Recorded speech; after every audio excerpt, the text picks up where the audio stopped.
سن 15 ہجری کے اندر، یعنی حضرت عمر کے زمانے ہی میں، سن 15 ہجری کے اندر، غور سے سنیے، غور سے، سن 15 ہجری کے اندر حضرت عمر رضی اللہ تعالیٰ عنہ کے دور میں بحرین کے گورنر حضرت حکم ابن ابی العاص، ان کے بھائی عثمان ابن ابی العاص، ان کے بھائی حضرت مغیرہ ابن ابی العاص، یہ سارے کے سارے لوگ ایک لشکر لے کر کے سندھ پر آتے اور بھروس تک آ جاتے.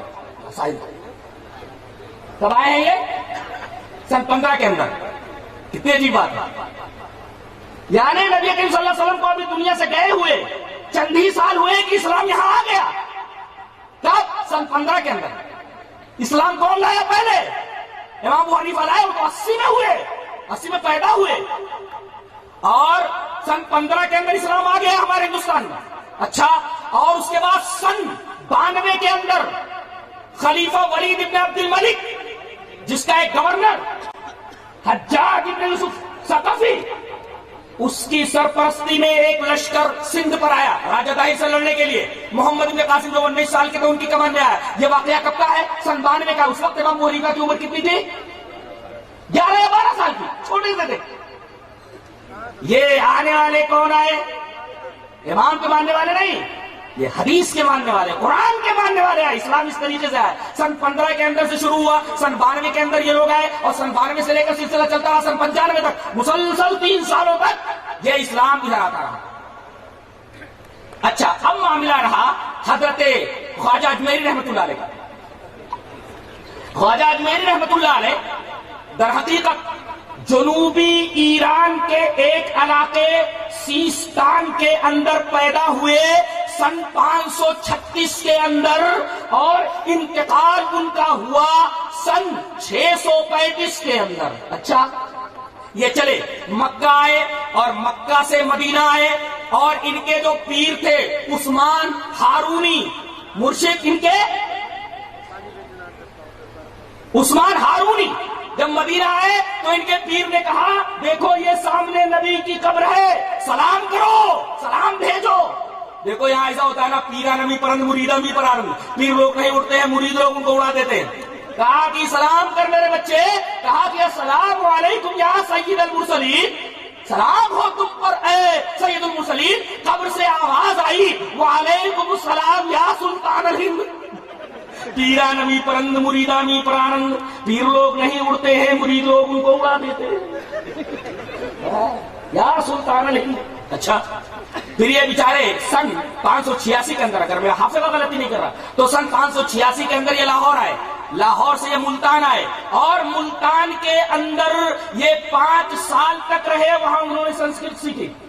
سنسکرت ماہر تھے اور میرے ساتھ جی راجپوت لوگ آئے، ان کے سامنے سورہ اخلاص کی تفسیر انہوں نے سنسکرت میں کی تھی. سنسکرت زبان کے ماہر تھے وہ. جی سنسکرت زبان کے ماہر تھے وہ. اور زبان جہاں تک معاملہ ہے قبر سے جواب آنے کا بالکل صحیح نہیں ہے، اس لیے کہ بات حدیث کے خلاف ہے. حدیث اس طرح وعن ابی ہریرہ رضی اللہ تعالی عنہ قال قال رسول اللہ صلی اللہ علیہ وسلم انا سید ولد آدم یوم القیامہ واول من ينشق عنه القبر واول شافع واول مشفع. رواه مسلم فی کتاب الفضائل. حضرت امام مسلم رحمہ اللہ اس حدیث پاک کو ایسے کتاب الفضائل کے اندر لائے. حضرت ابو ہریرہ فرماتے ہیں کہ جناب محمد رسول اللہ صلی اللہ علیہ وسلم نے ارشاد فرمایا کہ میں قیامت کے دن تمام اولاد آدم کا سردار، اور سب سے پہلے میری قبر پھٹے گی. اس کا مطلب قیامت سے پہلے، سورہ اسرافیل سے پہلے آپ کی قبر پھٹے گی ہی نہیں، اور جب قبر پھٹے گی ہی نہیں تو جواب باہر آنے کا سوال ہی پیدا نہیں ہوتا. لہذا حدیث پاک سے ثابت ہوا کہ یہ کہانی بنا لی گئی ہے. پیرا نمی پرند مریدہ نمی پرند. پیر لوگ نہیں اڑتے ہیں، مرید لوگ ان کو اڑا دیتے ہیں. اور غزنی آئے، غزنی میں بتایا جاتا ہے کہ ان کو خواب دکھایا گیا. نبی کریم صلی اللہ علیہ وسلم خواب میں آئے. یہ بھی بالکل جھوٹی بات ہے، غلط بات ہے. تو کہا گیا کہ آپ ہندوستان جائیے. آپ ہندوستان آئے، دلی آئے. اس وقت پرتھوی راج جو ہے یہاں کا حکمراں تھا، اس سے ملاقات کی، اور انہوں نے اجمیر کو اپنی دعوت و تبلیغ کا مرکز بنایا، اور آج وہی وہ آسودہ خاک ہے. انہوں نے یہ نہیں کہا تھا کہ میرے مرنے کے بعد میری قبر پکی بنا لینا اور میری پوجا کرنا. جی اگر وہ راجپوتوں کو ان کے دربار میں ان کے پاس آتے ہیں وہ تو سورہ اخلاص کی تفسیر کرتے ہیں. وہ سورہ اخلاص پوری کی پوری توحید کے اوپر ہے. سورہ اخلاص کی تفسیر وہ سنسکرت کے اندر بیان کرتے ہیں. وہ کیسے کہہ سکتے کہ میرے مرنے کے بعد تو مجھے کارساز بنا لینا اور مجھے مشکل کشا مان لینا، مجھ سے درخواست کرنا، میری بگڑی بنا دینا؟ یہ کیسے سکتا؟ جو بات انہوں نے کہی ہے تو کب آئے ہیں یہ؟ کب آئے ہیں یہ؟ 586 میں تو یہ ملتان گئے ہیں لاہور سے. اچھا، اور ملتان 5 سال رہے، تو 86 کے اندر 5 سال اور بڑھا دیجیے، یہی کوئی 592 وغیرہ کے اندر وہ ہندوستان آئے. نبی کریم صلی اللہ علیہ وسلم کے 500 سال بعد. اور اسلام کب پہنچا ہے؟ سن 15 کے اندر آ گیا تھا، صحابی آ گئے تھے. اور یہی نہیں بلکہ محمد بن قاسم آ گئے تھے سن 92 کے اندر جی، اور 3 سال تک ادھر ہی رہے. اور ایک واقعہ بیان کر کے میں بات کو ختم کروں گا.